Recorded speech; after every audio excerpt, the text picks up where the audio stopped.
भारत संविधान धारा 22 अति गुरुत्वपूर्ण एवं महत्वपूर्ण अटे कहीं कारण यही धारा उल्लेख करा protection against arrest and detention in certain cases.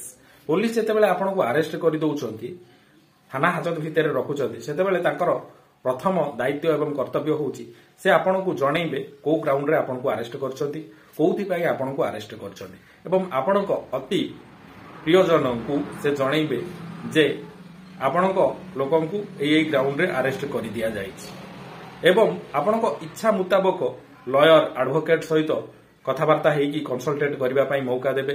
यह सबसेक्शन 1 रे उल्लेख करा जायछि एवं सबसेक्शन 2 रे उल्लेख करा जायछि पुलिस आपन को 24 घंटा रु अधिक अरेस्ट करिकी रखि परिबे नाही थाना हाजत भितरे।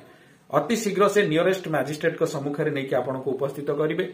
जदि 24 घंटा रु अधिक रखिबे तेबे मैजिस्ट्रेट को अनुमति रे ही रखिबे बिना अनुमति रे रखि परिबे नाही। जदि एहार उल्लेखन आपनकर अंचल रे होउची तेबे आपण स्वर उठांतु कोनोसी एडवोकेट को कहंतु कोनोसी एडवोकेट को नेकी थाना को जांतु एवं एहा विरोध रे प्रतिवाद करंतु। एही परी आईनगत वीडियो देखिबा पई आपण ए चैनल को सब्सक्राइब करंतु एवं अन्य मानक सचेतन करबा पई ए वीडियो को शेयर करंतु। बहुत बहुत धन्यवाद। नमस्कार। वंदे मातरम।